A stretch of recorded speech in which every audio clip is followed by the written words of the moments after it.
Kain tayo guys. Ito yung hapunan namin.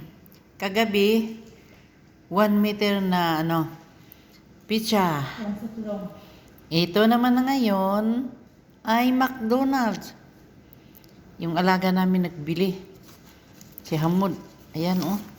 Kumain ako ng kanin ba? Pero bumili ng mga alaga ko. Hindi pwedeng hindi kami kakain kasi baka magtampo ba. Tawa yung kasama ko, sabi ko, kumain naman ako ng kanin. Yun oh.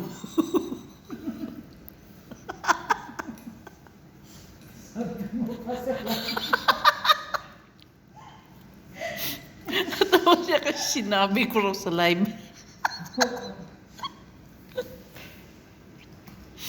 Wala kaming magawa kasi kami lang dala kusina. Pinuntahan kami ng alaga namin at mag-order siya. Sabi ng kasama ko, ayaw niya, ayaw na. Hindi naman pwede kasi kawawa din, walang kasama ba. Siya lang mag-isa ngayon na iwan dito sa bahay. Naglakwat sa lahat ng tao. Tapos, tira ng pizza kagabi. Pinadala namin doon sa pinsan ng alaga namin. Punta sa lumang bahay, yung tinira namin dati. May mga katulong din doon, binigay namin. Sayang naman. Wala kaming time maglabas. Magbigay sa pagkain doon sa mga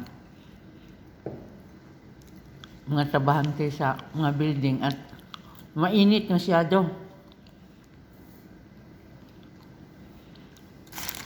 Kaya ito, makdo na naman. Ayan. Kadami na naman. Hinati na lang namin. Busa na kami naman. Madaling araw nito hindi makatulog kasi. Soft drinks. Bawi din kasi bukas pista sa amin. Mas masarap itong sa amin kinain.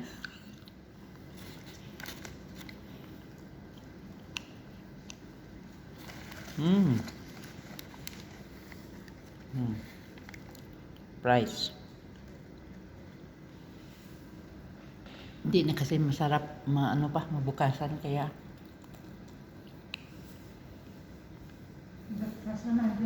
Init ka.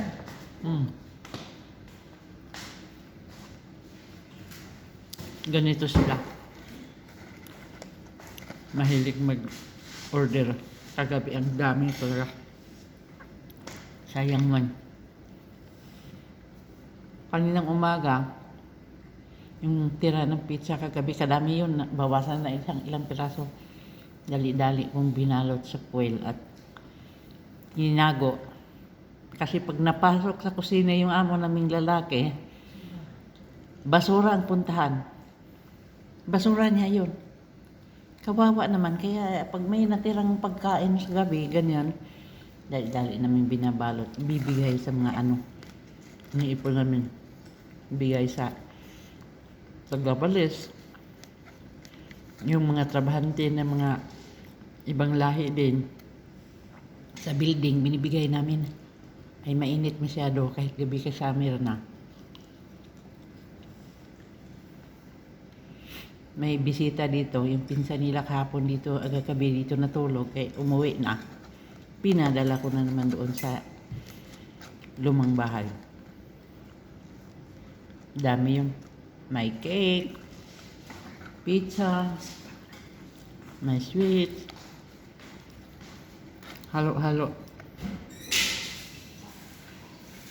Ayan.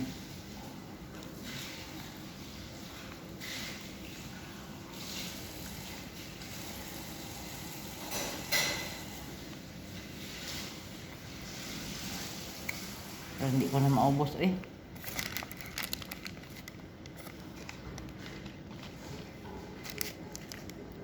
Gusto ng alaga namin tagdalawa.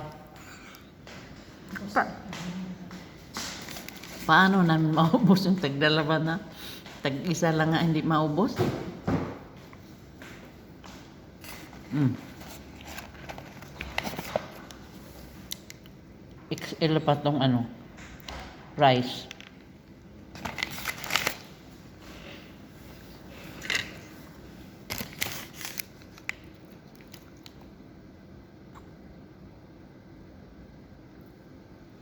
Garlic mayonnaise.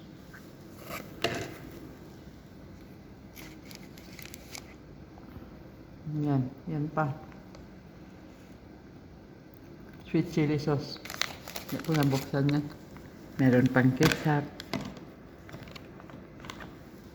So sa totoo lang, kung malapit lang sa Pilipinas, minsan pag may mga pagkain na ganito na hindi na kayang kain kasi marami, naalala ko sa Pilipinas, yung mga bata na parang kapos sa pagkain ba?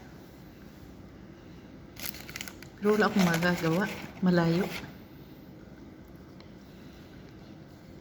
Kaya pag ako nawi sa Pilipinas, hindi ako makakain ng mga ganitong pagkain. Mga manok, yung, basta kahit anong special na pagkain, hindi hinahanap ng sikmura ko. Ang hinahanap ko yung gulay. Bulang lang kung sa Bisaya, lauoy. Hanggang ganun lang. Mga tuyo, bagoong, mahilig ako dyan. Isda na ipaksiw, yung walang mantika.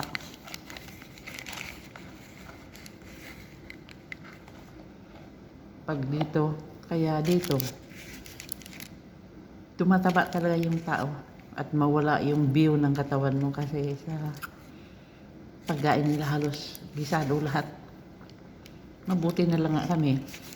Pwede kami magluto ng sarili ng pagkain. Imposible akong magkigisa. Kasi dito, kahit kanin, yung white rice nila, may mantika talaga yan at asin.